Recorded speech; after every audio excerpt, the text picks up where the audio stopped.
Snowmobiling has been a favorite pastime for people of all ages in the central New York region.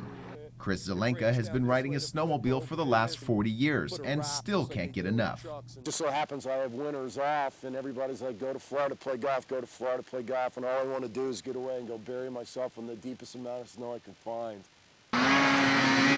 Zelenka says there's more to it than just the riding. Everybody converging, friends from all over, New York, Long Island, Pennsylvania, Maryland, you name it, coming up for the weekend, everybody hanging out. One of the main attractions is the speed and power which provide the adrenaline riders crave. But often the price they pay has led to a growing amount of accidents, even deaths. If you decide, well, I can handle it, at the same time, maybe you better think about whether your family can handle it if you wind up wrapped around a tree. Speeding has been a part of the snowmobiling community since its beginning, but a subculture of drinking and riding has made it unsafe for everyone on the trails. At events like the Brantingham, New York Winterfest, it has become customary to have a couple drinks and go riding.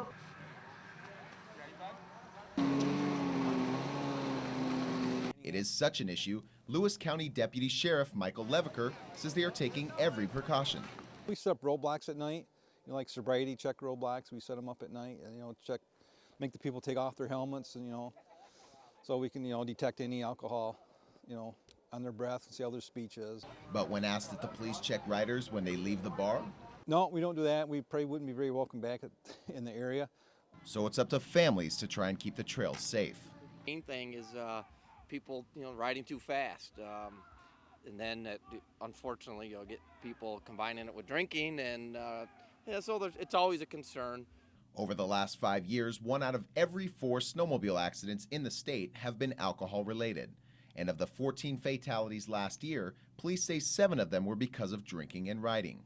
Zelenka learned his lesson 14 years ago. Younger, coming out of a bar, had a couple beers, adrenaline flowing, got a little crazy. Basically just,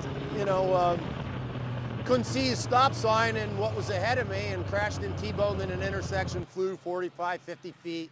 I laid in the field there wondering if I was alive or dead, a little beat up. And again, that pretty much, I learned my lesson back in '96 about that. And since then, I've behaved. But for some... Are you drinking or what are you doing? Yeah, I'm drinking. Old habits die hard. From Brantingham, New York, Colin Sullivan, NCC News.